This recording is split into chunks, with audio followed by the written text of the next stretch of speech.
نحمدہ ونصلی ونسلم علی رسولہ الکریم اما بعد اعوذ باللہ من الشیطان الرجیم بسم اللہ الرحمن الرحیم وَإِذْ يَرْفَعُ إِبْرَاهِيمُ الْقَوَاعِدَ مِنَ الْبَيْتِ وَإِسْمَاعِيلُ رَبَّنَا تَقَبَّلْ مِنَّا إِنَّكَ أَنْتَ السَّمِيعُ الْعَلِيمُ صدق اللہ العظیم۔ میرے محترم دوستو، کعبہ شریف یعنی بیت اللہ کی تعمیر میں اور مومن کے دل کی تعمیر میں کیا ربط ہے، کیا تعلق ہے؟ اگر بیت اللہ کی تعمیر نہ ہوتی تو اسلام کا وجود نہ ہوتا۔ ہم نماز کس طرف رخ کر کے پڑھتے تو بیت اللہ کا وجود تکمیل اسلام اور تعمیر اسلام کا ذریعہ ہے۔ اور دل کی تعمیر کیا ہے؟ دل کو غیر اللہ کی گندگی سے اور گناہوں کی گندی عادتوں سے پاک کرنا تعمیر قلب کہلاتا ہے۔ اگر یہ تعمیر قلب اور تزکیہ نفس نہ ہو تو انسان اللہ والا نہیں بن سکتا۔ جو نفس دشمن کے کہنے پر چلے گا تو نفس و شیطان کی غلامی سے ہمیشہ ذلیل و خوار رہے گا۔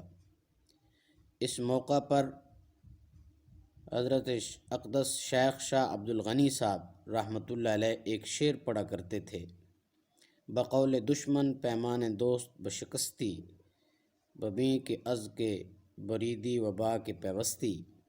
یعنی تم نے شیطان اور نفس کے کہنے سے گناہ کر لیا اور اللہ سے جو وعدہ کیا تھا اس کو توڑ دیا۔ حکم الہی کو توڑا اور نفس و شیطان کی بات کو مان لیا، اپنے دل کی بات مان لی، نفس کے کہنے پر چل پڑے اور اللہ کے عہد کو، اس کے قانون کو توڑ دیا۔ اللہ والا شاعر کہتا ہے کہ ذرا غور تو کرو کہ کس سے جڑ گئے اور کس سے تمہارا رشتہ کٹ گیا۔ جس اللہ نے تمہیں پیدا کیا ہے اس سے رشتہ کٹ گیا۔ جو صاحب قدرت ہے، دونوں جہان کا مالک ہے، اس کو ناراض کر کے چند لومڑیوں کو خوش کر لیا۔ یہ وہ بے وقوف انسان ہے جو جنگل میں شیر ببر کی بات نہ مانے اور لومڑیوں کی اکثریت کے ووٹ میں جمہوریت کی اتباع کر لے۔ اگر جنگل میں لومڑیاں اکثریت میں ہیں اور انہوں نے کہا کہ دیکھو بھائی ہمارے داڑھی نہیں ہے لہذا تم بھی داڑھی نہ رکھو، اور شیر ببر نے کہا کہ خبردار میرے داڑھی ہے، افریقہ کے جنگل میں ببر شیر کو میں نے دیکھا ہے، اس کی پوری ایک مٹھی داڑھی تھی۔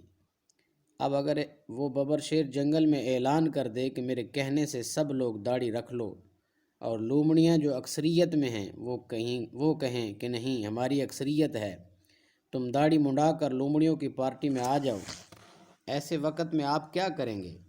آپ کو عقل مجبور کرے گی کہ لومڑیوں میں طاقت نہیں ہے، اور شیر طاقت والا ہے، ایک چنگاڑ مار دے گا تو ووٹ دینے والی لومڑیاں ہی ختم ہو جائیں گی، ان پر موت آ جائے گی۔ تو اللہ کی قدرت کے سامنے اور حضور صلی اللہ تعالیٰ علیہ وسلم کی خوشی کے سامنے ہماری آپ کی خوشی کوئی قیمت نہیں ہے، ہماری آپ کی خوشی کی کوئی قیمت نہیں ہے۔ ایک ہی وقت میں 70 صحابہ رضی اللہ تعالیٰ عنہ مجمعین احد کے دامن میں شہید ہوئے۔ انہوں نے اپنی جان دے دی، خون شہادت نوش کر لیا، جام شہادت پی لیا، اور اپنا گال دینے کے لیے تیار نہیں۔ ہم اللہ اور رسول کے حکم کو اپنے گالوں پر جاری نہیں کرتے۔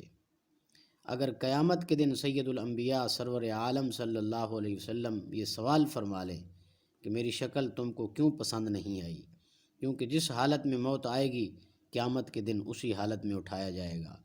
یبعث کل عبد علی ما مات علیہ۔ اگر کوئی VCR دیکھ رہا ہے اور موت آ گئی تو قیامت کے دن اسی گندی حالت میں اٹھایا جائے گا۔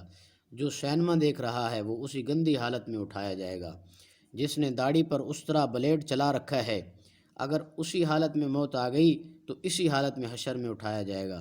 سید الانبیاء صلی اللہ علیہ وسلم اگر پوچھ لیں کہ ہماری شکل میں کیا تم کو کوئی عیب نظر آیا تھا، کیا میری داڑھی والی شکل میں کوئی خرابی نظر آئی تھی، تم کو دنیا میں ہماری شکل کیوں نہیں پسند آئی، جب کہ تم میری شفاعت کے امیدوار تھے، میرا کلمہ لا الہ الا اللہ محمد الرسول اللہ پڑھتے تھے، میری رسالت پر ایمان لاتے تھے، لیکن میری شکل سے تم کو کیوں نفرت تھی، تم نے میری شکل کیوں نہیں اختیار کی؟ سنو، چاروں ائمہ کے نزدیک ایک مٹھی داڑھی رکھنا واجب ہے، سب کا اس پر اجماع ہے، ائمہ اربعہ میں سے کسی کا اختلاف نہیں۔ امام احمد بن حنبل، امام مالک، امام شافعی اور امام حنیفہ رحمۃ اللہ علیہ سب کے نزدیک تینوں طرف سے ایک مٹھی داڑھی رکھنا ایسا واجب ہے جیسے عید اور بقرعید کی نماز واجب ہے۔ اگر کوئی عید کی نماز نہ پڑھے، بقرعید کی نماز نہ پڑھے، آپ اس کو کتنا برا سمجھتے ہیں، ایسے ہی داڑھی منڈانے والے کی امامت جائز نہیں، اذان دینا بھی جائز نہیں، کیونکہ وہ سرکاری وردی کے خلاف ہے۔ تو میں یہی ایک سوال سب سے پوچھتا ہوں کہ اگر قیامت کے دن رسول پاک صلی اللہ علیہ وسلم نے پوچھ لیا کہ تم نے ہماری جیسی شکل کیوں نہیں بنائی، میری شکل میں تم کو کیا عیب نظر آیا تھا، یہ میں اشکانہ بات کہہ رہا ہوں، تو کیا جواب دیں گے؟ کیا اس وقت بھی یہی کہیں گے کہ ہم بیوی سے ڈر گئے تھے، دفتر والوں سے ڈر گئے تھے، معاشرے اور ماحول والوں کو خوش کیا تھا؟ پھر اگر حضور صلی اللہ تعالیٰ علیہ وسلم دوسرا سوال فرما لیں کہ اگر تم داڑھی رکھ لیتے تو میرا دل خوش ہو جاتا، تم نے دنیا والوں کو تو خوش کیا، مگر میری خوشی کی تمہارے نزدیک کیا قیمت تھی؟ تو اس لیے میرے محترم دوستو، بھائیو، بزرگوں، یہ واعظ ہے شیخ العرب والعجم عارف باللہ مجدد زمانہ حضرت مولانا شاہ حکیم محمد اختر صاحب رحمۃ اللہ علیہ کا، اس میں سے کچھ حصہ یہ پڑھا گیا ہے۔ اللہ تعالیٰ مجھے اور آپ کو ان باتوں پر عمل کی توفیق عطا فرمائے۔